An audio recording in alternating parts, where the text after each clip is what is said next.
اب ایک طلاق دینے کا کیا فائدہ ہوگا آپ؟ اگر معاملہ وہ پورے اوپر کے جتنے سٹیپس تھے، اس کے بعد عدت کی سٹیپ بھی ہو گئی، اس کے بعد اگر آپ دے رہے ہو صرف ایک طلاق دیتے ہیں کہ میں نے تجھے طلاق دیا، اگر ایک طلاق دیتے ہیں تو کیا فائدہ ہوتا ہے میں آپ کو بتاتا ہوں۔ پہلی چیز، ایک طلاق دینے سے رجوع کرنے کا پورا موقع آپ کے پاس رہتا ہے، واپس اس بیوی سے ملنے کا پورا موقع آپ کے پاس ہوتا ہے، ٹھیک ہے، رجوع کرنے کا پورا موقع ہوتا ہے آپ کے پاس، ٹھیک ہے، اس بیوی سے آپ واپس رجوع ہو سکتے ہیں، ٹھیک ہے، ملتا ہے۔ اور طلاق ہی اگر دینا ہے تو ایک طلاق سے بھی طلاق ہو جاتی ہے، یہ مسئلہ ہم کو معلوم ہی نہیں ہوتا ہے، ایک طلاق سے بھی طلاق ہو جاتی ہے، معلوم آپ کو، ضرورت نہیں آپ کو دو دینے کی دوسری۔ طلاق کا طریقہ یہ ہے کہ جب آپ کہیں گے میں نے تمہیں طلاق دیا، اس طلاق کی بات آپ کو رجوع کرنے کے لیے عام زبان میں 3 مہینے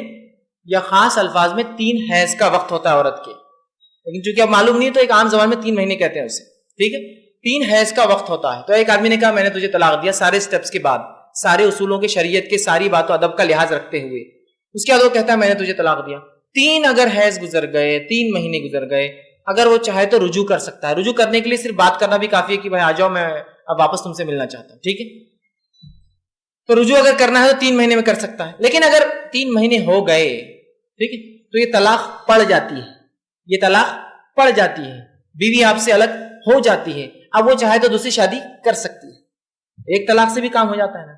لیکن اگر ایک طلاق دینے کے بعد بیوی نے 3 مہینے کے بعد جس آپ سے نکاح سے نکلنے کے بعد بھی نکاح نہیں کیا، شادی نہیں کی، اور سمجھیے سال بھر بعد اس کو عقل آئی، سال بھر بعد اس کو عقل آئی، یا سال بھر بعد آپ کو عقل آئی کہ ہم دونوں سے غلطی ہوئی، جب بچے پریشان ہیں باپ کے پاس رہے یا ماں کے پاس رہے، ادھر جائیں یا ادھر جائیں، یہاں رہے یا وہاں رہے، اور پھر مصیبتیں اور پریشانیاں اور جو تکلیفیں، اب احساس ہو رہا ہے اب کیا کریں۔ تو چونکہ اس نے صرف کیا کیا تھا، ایک طلاق ایکسرسائز کی تھی، 3 حیض تو گزر گئے، وہ نکاح سے تو نکل گئی، لیکن اب وہ بیوی سے دوبارہ نکاح ہو سکتا ہے بغیر کسی حلال ولالے کے، اس لیے کہ یہ ایک ہی طلاق احسن اس نے دیا تھا۔ لیکن فرق اتنا رہے گا، 3 مہینے کے اندر لے تو ڈائریکٹ لے سکتا ہے، 3 مہینے کے بعد اگر واپس نکاح میں لینا چاہتا ہے تو پھر سے نکاح کرنا پڑے گا اسی عورت سے، بغیر کسی حلالے کے اور بغیر کسی گھمانے پھرانے اور چکر کے۔ کتنے فائدے نا ایک طلاق کے؟ تو ایک طلاق دینے کے فائدے میں سب سے پہلا فائدہ یہ ہے کہ 3 مہینے کے اندر رجوع کا موقع، اور 3 مہینے کے بعد بھی آپ کو پورا موقع ہے، چاہے تو دوبارہ نکاح جدید کر کے اس عورت سے آپ نکاح پھر سے کر سکتے، اسی کے ساتھ رہ سکتے۔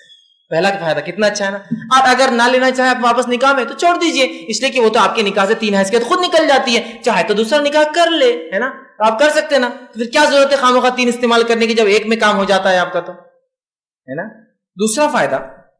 اگر ایسا کرتے ہیں کہ ایک مجلس میں جو ہے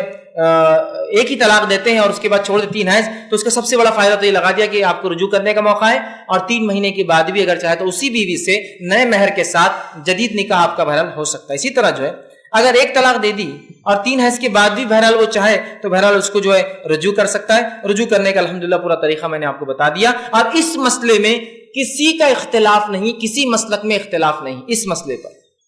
کہ اگر ایک طلاق احسن دے دے، 3 مہینے میں چاہے تو رجوع کرے، نہ چاہے تو ہمیشہ کے لیے چھوڑ دے۔ اگر ہمیشہ کے لیے چھوڑ دیا اور اس کے بعد 2-4 سال بعد بھی یاد آتا ہے کہ یہ مسئلہ بہت سنگین ہوا، ہم غلطی پر تھے، واپس ملنا چاہتے ہیں، تو صرف یہ کرنا ہوگا، پھر سے نیا مہر طے ہوگا، نکاح جدید ہوگا، اور پھر اسی بیوی سے مل جائیں گا بغیر کسی دوسرے عمل کے، بالکل سیدھا عمل ہے، اور اس میں کسی مسلک کا اختلاف نہیں ہے، یاد رکھیے۔ کتنی اچھی بات ہے نا۔ اگر دینا بھی ہے تو یہ طریقہ ہے، اس کو استعمال کیجیے۔